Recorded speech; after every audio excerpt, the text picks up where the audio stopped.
GMR Shopping Mall grand opening on 10th September in Miapur. ఇప్పుడు మీరు చెప్పినటువంటి ఈ విషయంలో 2 క్వశ్చన్స్ కనిపిస్తున్నాయి. ఒకటి చాలా క్లియర్‌గా పార్టీ పెట్టిన దగ్గర నుంచి హరీష్ రావు ఉన్నాడు అనే మాట మీరన్నారు. బట్ ఈ మాటని కవిత ఖండిస్తున్నారు. 10 నెలల తర్వాత వచ్చారు. అసలు ఈ పార్టీ ఉండేది కాదు. ఊడిపోయే పార్టీ. ఇది ఎంతకాలం నడుస్తుంది అనే హరీష్ రావు జాయిన్ అవ్వలేదు. 10 నెలల తర్వాత వచ్చి జాయిన్ అయ్యాడు అనేది ఒక మాటతో పాటుగా ఇంకొకటి కుట్ర జరుగుతోంది అన్నారు. కుట్ర ఎవరు చేస్తున్నారు? ఎవరితో చేయిస్తున్నారు? ఎందుకు చేస్తున్నారు? ఇప్పుడు అందరు వేరు. ఆ కుటుంబానికి నాకున్నటువంటి ఆత్మీయత అనుబంధం వేరు. హరీష్ అన్న కానీ, కేటీఆర్ అన్న కానీ, కవిత కానీ, సంతోష్ బాబు కానీ వీళ్ళందరూ వాళ్ళు ఆ ఇంట్లో ఎట్లా పెరిగారో నేను కూడా ఆ ఇంట్లో నా ప్రస్థానం కూడా అట్లే మొదలైంది. కవిత అమెరికాకు పోతే కూడా బాయ్ బాయ్ టాటా చెప్పిన కాడ నుంచి మళ్ళీ ఆమె వస్తే రిసీవ్ దగ్గరికి వచ్చినప్పుడు కూడా మళ్ళీ సపర్లు కొట్టి సాగరించేదాకా కూడా అందరి గురించి అందరికీ తెలిసినటువంటి విషయమే. కవితమ్మ ఎక్కడుందామని నేను అడుగుతున్నాను చెప్పండి. ఆమెకు తెలియదా? 2001లో పార్టీకి పెట్టినప్పుడు కరీంనగర్లో నేనే కదా ఇది తెలంగాణ కోటి రతనాల వీణ అని నేను పాట పాడుతున్నప్పుడు 4 రోజులు ఎర్రని ఎండలు పోయి హరీష్ అన్న కుర్చీలాడ కింద కుర్చీ వేసుకొని పడుకోవడానికి కూడా అప్పుడు ఉన్నటువంటి పార్టీ పరిస్థితుల్లో లేకపోతే అక్కడిక్కడ అరుగుల మీద పడుకొని చిన్న చిన్న లాడ్జులల్లా దోమలు ఈగలు నల్లులు ఉన్నటువంటి లాడ్జులల్లా పడుకొని అక్కడిక్కడ మేము వండుకుంటూ చేసిన రోజున వీళ్ళు ఉన్నారా? ఎప్పుడు వచ్చింది కవితమ్మ? 2008లో కదా. 2008లో అమ్మా. 2000 ఆల్రెడీ అప్పటికీ ఒకసారి కేంద్ర ప్రభుత్వంలో మనము గెలిచినాము. పార్టీ పెట్టిన తర్వాత మనం ఎమ్మెల్యేలో గెలిచినాము. మనం అధికార పార్టీలో తెలంగాణ రాష్ట్రం కోసం భాగస్వామ్యంలో అయినాము. అప్పటికి మనకు అధికారం వచ్చింది. సారు కేంద్ర మంత్రి అయిన తర్వాత కదా కవితమ్మ వచ్చినది. ఓహో మనం ప్రభుత్వం ఏర్పడ్డది మనం అన్నప్పుడు కదా ఆమె వచ్చినది. కాబట్టి ఇప్పుడు హరీష్ అన్న లేడు అనడానికి నువ్వు ఉంటే కదా నీకు తెలిసేది. మేము ఒకటే అడుగుతాం, నువ్వు ఉంటే నీకు తెలిసేది హరీష్ అన్న ఏమన్నాడు ఏమన్నాడు అని. అన్ని ఊహాజనితంగా ఆమెనే ఊహించుకొని ఏదో బట్టగాల్సి మీద పడేద్దాం బదనాం చేద్దాం అని చెప్తుంటే అబద్ధాలన్నీ నిజాలు అయిపోవు కదా. మేము ఉన్నాం. ఆమె అంటున్నది కదా డిప్యూటీ స్పీకర్గా రాజీనామా చేసినప్పుడు ఎంబడి మేమే కదా ఉన్నది. ఈ పాటలు సారు ఆర్టీసీ దానిలో గెస్ట్ హౌస్లో ఉన్నప్పుడు మేమే కదా పాటలు రాసి అవన్నీ పాడినప్పుడు వీళ్ళెవరు లేరు కదా. కవితమ్మ లేదు కదా. నువ్వు లేనామె పట్టుకొని ఉన్నట్టుగా మాట్లాడడం అనేదే చాలామంది నవ్వుకుంటా ఉన్నారు. నేనేమంటున్నా ఆమె మాటలు వింటి నవ్వుకుంటా ఉన్నారు. కాబట్టి ముఖ్యంగా హరీష్ అన్న వేరు గురించి ఇంకొకటి చెప్పాల్సినటువంటి అవసరమే లేదమ్మా. ఆయన లేని వేదిక ఉన్నదా? ఆయన లేని సభ ఒక్కటి చెప్పండి. 14 సంవత్సరాల సుదీర్ఘ పోరాటంలో కేసీఆర్ గారు హరీష్ రావు లేకుండా జరిగినటువంటి ఒక సభ చెప్పండి. ఒక్క సభ. కాబట్టి అది ఎట్లా వాస్తవాలు అవుతాయి చెప్పండి. ఆయన ఇప్పుడే కాదు కదా, చిన్నప్పటి నుంచి ఆయన యవ్వనము ఆయన జీవితము మొత్తం చదువును సర్వస్వాన్ని త్యాగం చేసి పార్టీకి కేసీఆర్ ఎంబడి నిలబడ్డ వ్యక్తి కదా. ఆయన టీడీపీలో ఉన్నప్పుడు కూడా అంతా కూడా అన్ననే చూసుకునేటోడు కదా. మళ్ళీ తెలంగాణ ఉద్యమంలో వచ్చిన తర్వాత కూడా అంతా హరీష్ అన్ననే ట్రావెలింగ్ కదా. కాబట్టి ఇప్పుడు ఆమె మాటలు తెలియక అజ్ఞానంతో మాట్లాడుతున్నటువంటి మాటలుగా నేను భావించుకుంటా ఉన్నా. లేదు అని అంటే నాకు ఒక్కటి మాత్రం తెలుస్తుందమ్మా. ఇవాళ ఆమె మాట్లాడిన మాటలు అన్నీ వింటా ఉంటే పక్కా ఆమెకు స్క్రిప్ట్ రాసి ఇచ్చిరమ్మా. మీరు ఇది మాట్లాడాలి, ఇదే మాట్లాడాలి.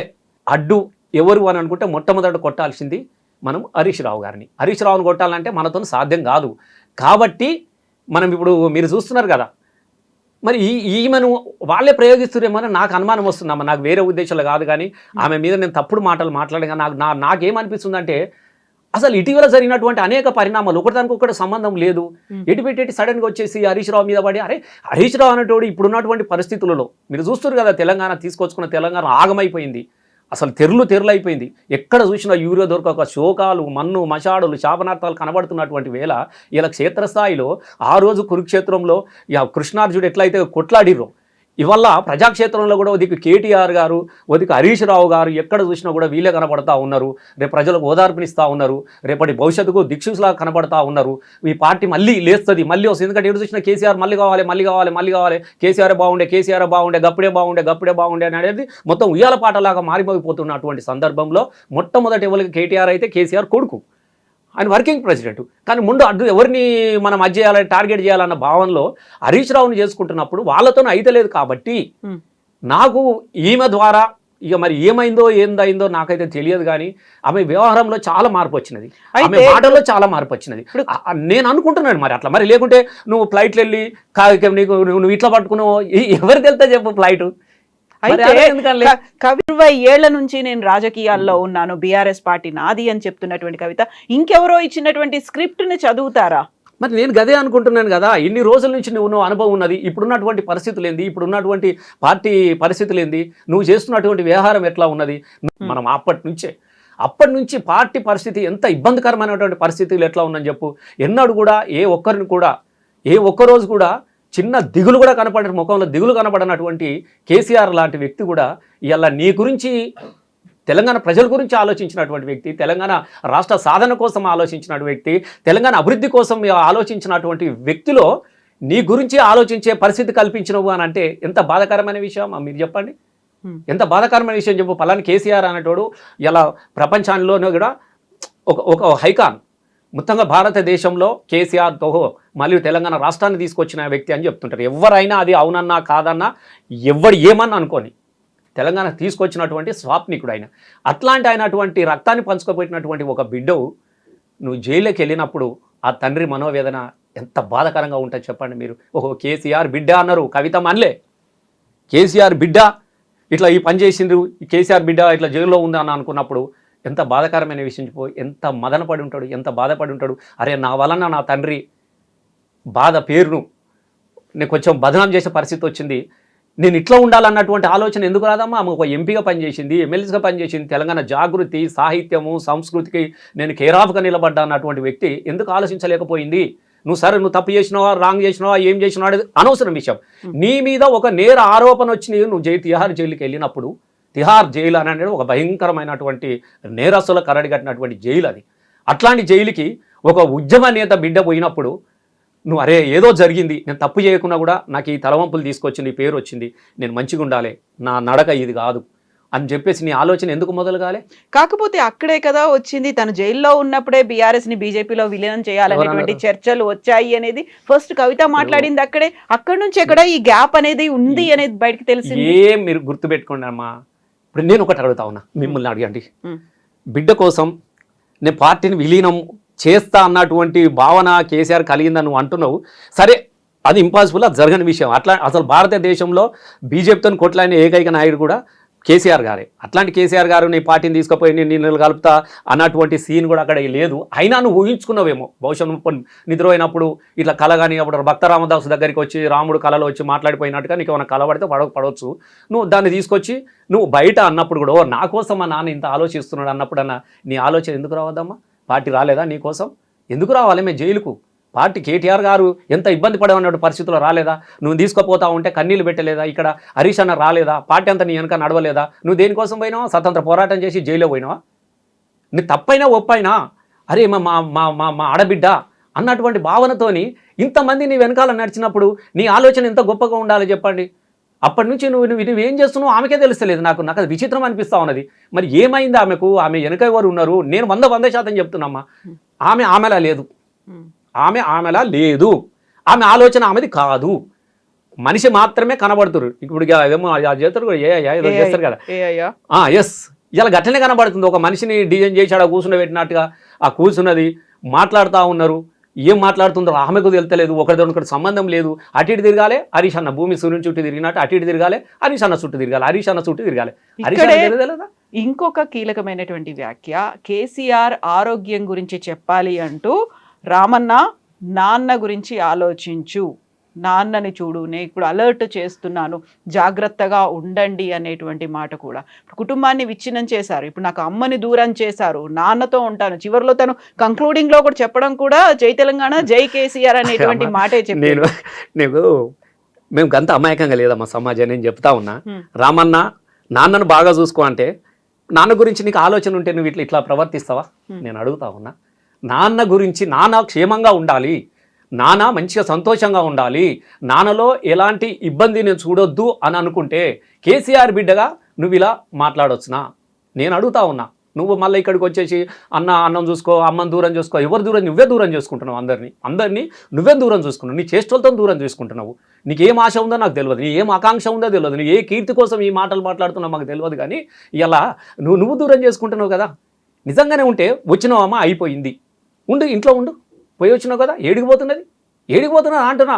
మళ్ళా ఎప్పుడు పిలుస్తారో కూడా తెలియదు, నిన్ను ఎప్పుడు ఏం జరుగుతుందో కూడా తెలియదు. మంచిగా ఉండమ్మా, అమ్మ నాన్నతో మంచిగా ఉండు, సంతోషంగా ఉండు, రోజు ఆడ ఉండు.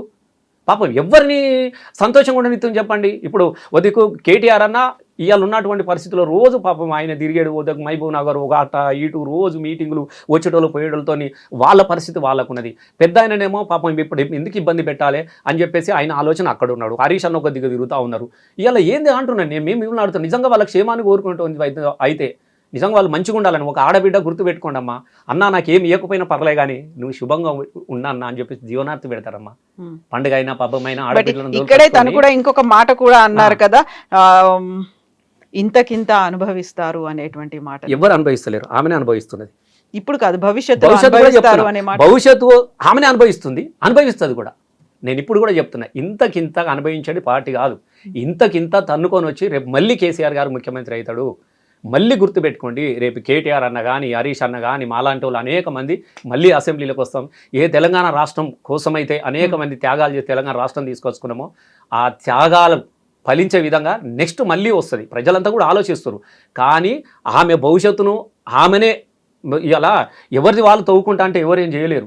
ఇవాళ ఆమె భవిష్యత్తు లేకుంటే ఆమె చేసుకుంటా ఉన్నది. నేను నిజంగా చెప్తా ఉన్నా, నిన్న సస్పెండ్ వచ్చిన తర్వాత కూడా ఎందుకు ఉంటుందేమో 4 రోజులు ఉండి, ఎందుకు నాన్న నాకు కరెక్టే తెలుసో తెలియకో చిన్న మిస్టేక్ జరిగింది, నేను అట్లా అనాల్సింది కాదు వీళ్ళను అని చెప్పి అంటదేమో అని మనం అనుకున్నాం.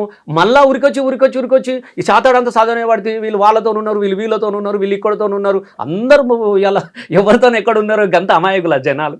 ఎవరిని మాట్లాడిపిస్తారో తెలుస్తలేదా, మీరే చెప్పండి. ఇప్పుడు కేసీఆర్ చుట్టూ ఉన్నటువంటి దయ్యాలు, ఒకటి హరీష్ రావు, ఒకటి సంతోష్ రావు, ఇద్దరేనా? ఆ ఇద్దరే తిరుగుతున్నారా మొత్తం? అసలు కేసీఆర్ని కనిపించకుండా, బయటికి రాకుండా, మాట్లాడనివ్వకుండా? ఇప్పుడు వాళ్ళిద్దరే అని కాదు, నేను చూసినప్పటి నుంచి మీరు కూడా తెలంగాణ ఉద్యమంలో జర్నలిస్ట్గా మీరు కూడా చూసినారు, అనేక సభల దగ్గర మీరు కూడా వచ్చారు.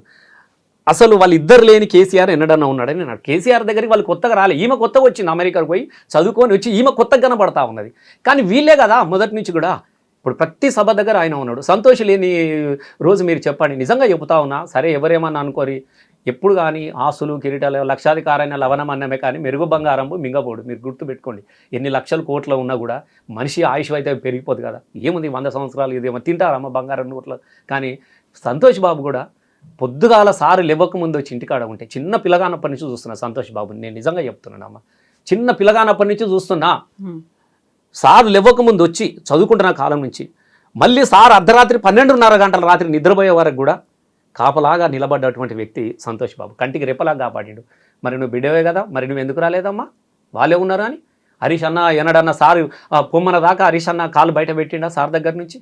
పొద్దుగాలు వచ్చి చెప్పి విని మంచిది చెడైంది, కష్టకాలంలో తిండికి లేని సందర్భంలో ఉద్యమాన్ని నడిపించిన సందర్భంలో ఏం చేద్దామంటే అది దీనికి పాపం వాళ్ళు ఒక్క రోజన్నా వాళ్ళ సొంత జీవితాన్ని కానీ వాళ్ళ కుటుంబ జీవితాన్ని కానీ అనుభవించారా మీరు చెప్పండి. నేను అడుగుతున్న సంతోష్ బాబును, ఏ ఒక్క రోజున వాళ్ళ భార్య పిల్లలతో సినిమాకి వెళ్ళిండేమో మీరు అడగండి.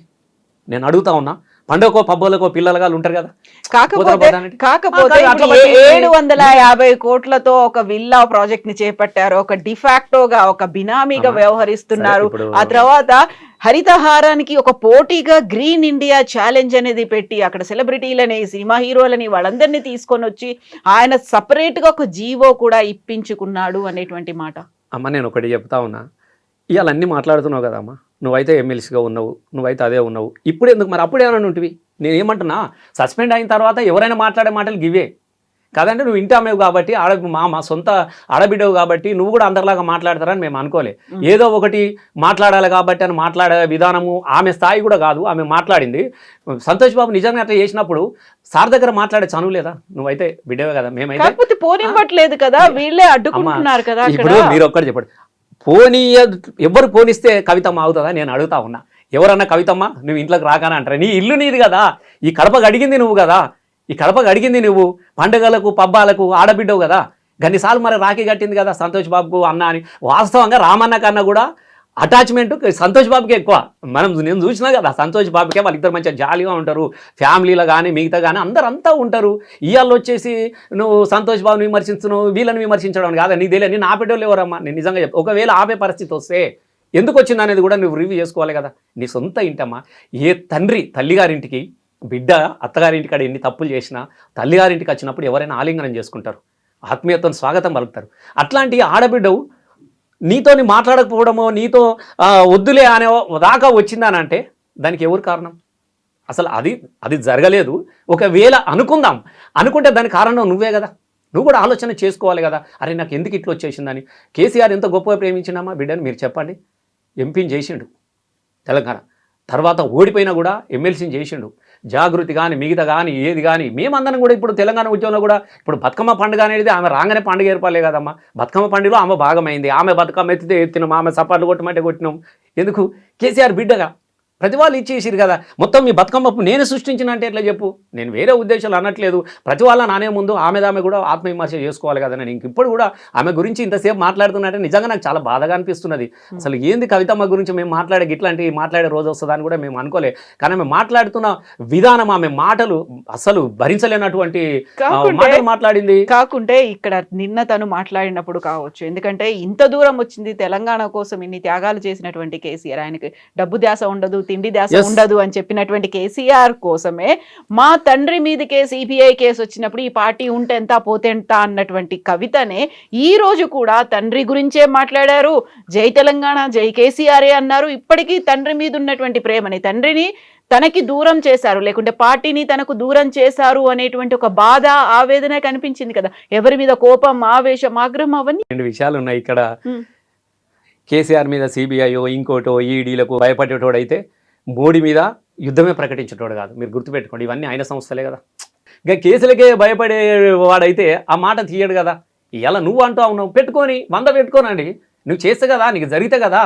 ఒక గొప్ప ప్రాజెక్టు కట్టినాం మనం, 1 కోటి ఎకరాలకు నీళ్ళు అందించే సందర్భం ఉన్నది. నా మానకొండ నియోజకవర్గం 1,00,000 ఎకరాలకు నేనే ఇచ్చిన. 4 ఇప్పుడు అంతగిరి, మిడ్మానేరు, రంగనాయక సాగర్ ఇవన్నీ కూడా ప్రాజెక్టులు పూర్తయినాయి, కాలువలు పూర్తయినాయి. 1,00,000 ఎకరాలకు నీళ్ళు వచ్చినాయండి నిన్న మొన్నటి వరకు కూడా. నేను ఏమంటున్నానంటే, అనుకుంటూ ఉంటాను మేడిగడ్డ లేదో 2 పిల్లర్స్కు క్రాకులు వచ్చినాయి, కుంగిపోయింది అనగా మొత్తం ప్రాజెక్టే ఖతం అయిపోయిందని ఎవరో తెలియనోడు ఓ అమాయకులు మాట్లాడినట్టు మాట్లాడితే దాని మీద సిబిఐడు. ఇప్పుడు మీరు ఒక్కటి గుర్తుపెట్టుకోండి, అలా ఏమి లేదు కాబట్టి రేవంత్ రెడ్డి పక్కకు నెట్టేసిండు. గుర్తుపెట్టుకుంటే కవితమ్మ కూడా మా నాన్న మీద ఇట్లుంటారా, బరాబరి కేసీఆర్ అంటే నువ్వేం నన్ను వేసుకోమని చెప్తారు. ఎందుకు భయపడతాం అంటున్నాం మేము. తప్పు చేస్తే భయపడాలి, తల వంచితే భయపడాలండి. ఏమున్నదా అలా వేసుకోమంటున్నాం మేము కూడా. మస్తు కేసులు పెట్టుకోరా భయ్, దాంట్లో అయ్యేది పోయేది. కాళేశ్వరం కూలిపోలేదు అంటున్నారు, బట్ పార్టీ కూలింది, కుటుంబం కూలింది అనేది వస్తున్నటువంటి విశ్లేషణలు, వార్తలకు ఏం చెప్తారు మీరు? అమ్మ నీకు 2 విషయాలు చెప్తున్నా. పార్టీ కూలింది, పార్టీ అయిపోయింది అనేది చాతగానోడు మాట్లాడినటువంటి మాటలు. పార్టీ ఎక్కడికి కూలిపోయేది, పార్టీ లేస్తుంది. అది పడినా లేచిన కెరటం. 1, 2 వందలు వేలై కాలేయ కడుపుల ఆకలికైరాయి. మేము ఒక్కొక్క చినుకు నదుల ద్వారా కాలువలై సముద్రాలు ఉప్పొంగినట్టుగా వేలాది లక్షలాది మందితో ఇలా 60 లక్షల సభ్యత్వం కలిగినటువంటి ఏకైక పార్టీ బీఆర్ఎస్ పార్టీ. కాబట్టి ఇది అయిపోయింది, ఎటు పోలేదు. కుటుంబం అంతా మంచిగానే ఉన్నది, అందరు బాగున్నారు. కేసీఆర్ అనేది ఒక వసుదైక కుటుంబము. ఈ ఒక్కల వ్యక్తులతోనో కవితమ్మ అనగానే ముక్కలైపోయింది, చెక్కలైపోయింది అని అనుకోవడానికి కూడా ఏమీ లేదు. ఇంకోటి దీనిలా అట్లాంటి ఆశావాహులనో లేకుంటే ఇట్లా ఇది చేయాలనో దోపిడీ చేయాలనో ఇట్లా ఎవరున్నారమ్మా నువ్వు నాకు చెప్పు. నేను నిజంగా చెప్తా ఉన్నా. ఆమె మాటలు ఇంకా మీరు కొన్ని విషయాలు అయితే చాలా బాధ అనిపించింది. ఆస్తులు అది ఇది. అసలు హరీష్ రావు అనేటువంటి వ్యక్తి ఆస్తుల కోసం ఆశపడే వ్యక్తి. నేను నిజంగా చెప్తున్నామా కవితమ్మ, నేను ఏదో అన్నను పొగుడుతున్నాను మీరు అనుకోకండి. నేను చూసిన హరీష్ అన్నకు ఈ రోజు కూడా ఆయన కిరాయి ఇంట్లో ఉన్నాడు. మీరు గుర్తుపెట్టుకొని, ఎలాంటి ఆడంబర లేని వ్యక్తి. ఇలా వాళ్ళ అమ్మ నాన్న పేషెంట్లు ఇద్దరు కూడా కొంపల్లిలో ఉంటారు, చిన్న ఇంట్లో ఉంటారు కొంపల్లిలో. ఆయన కూడా కిరాయి. ఈడ లొలిగాగానే ఇంకో దగ్గరికి పోయిరు తప్ప నిజంగా 1,000 కోట్లు సంపాదించుకోవాలి, నేను ఇది కావాలి, నేను అది కావాలి అనేటువంటి ఆ వ్యక్తిత్వం కలిగినటువంటి వ్యక్తి ఆయన కాదు. ఏమి లేకపోయినా 10 మందికి అన్నం పెడదామన్న ఆలోచన. ఎందుకంటే కేసీఆర్ దగ్గర నేర్చుకున్నది అదే. కేసీఆర్ కూడా మొత్తం సంపదలని ఇట్లా పట్టుకునే వ్యక్తి కాదు. తనకు లేకపోయినా పర్వాలేదు, ఉన్న దానిలో అందరికీ సర్ది పెట్టే రకం. గా గుణమే ఇవాళ హరీష్ అన్న దగ్గర కూడా మనకు అదే గుణం కనబడుతుంది. ఇంటికి ఎవడు పోయినా కూడా అన్నం పెడతాడు. వర్కర్ లేకపోతే పోయి ఛాయ్ పెట్టి తాగిపించి పంపించినటువంటి వ్యక్తి.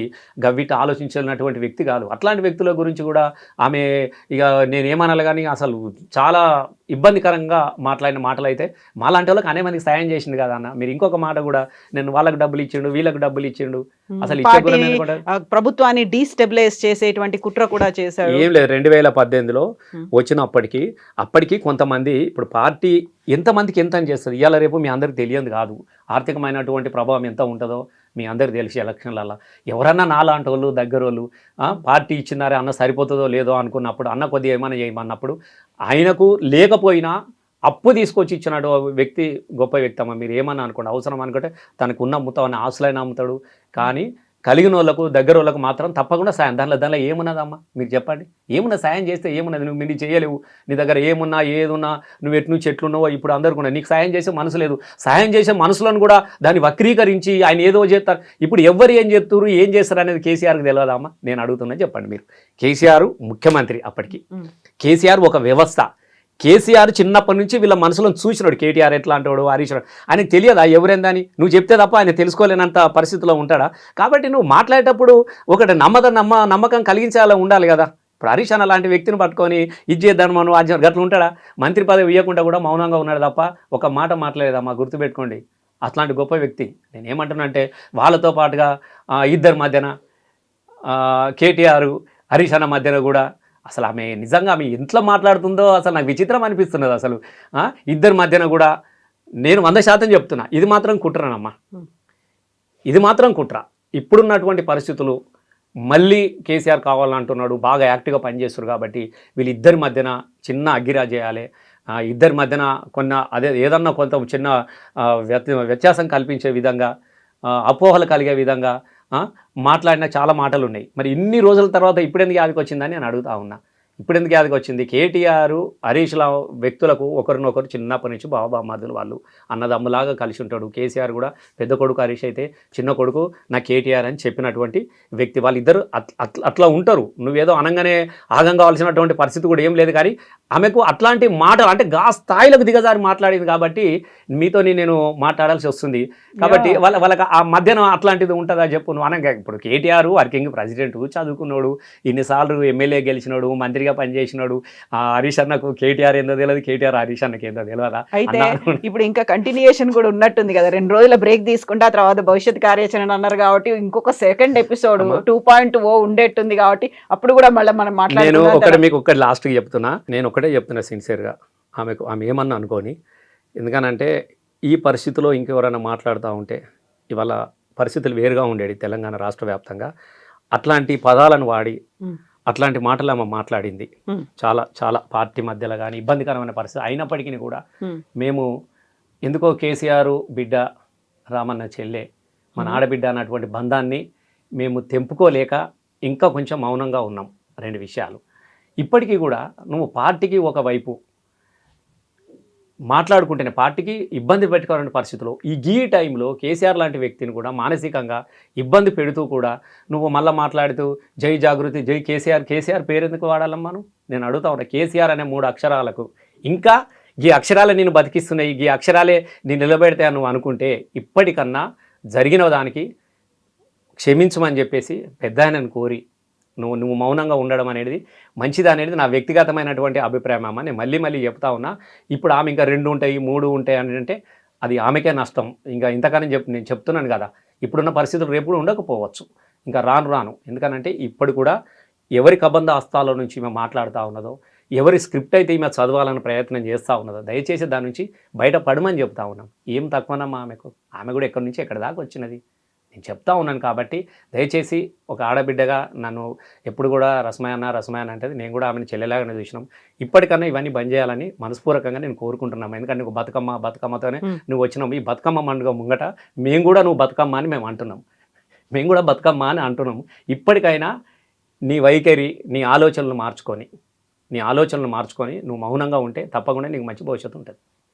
Yes, Rasamay garu. Thank you so much, Andy. Thank you. And for more videos, please subscribe to iDream. Please subscribe to iDream. Please subscribe iDream. And please subscribe to iDream.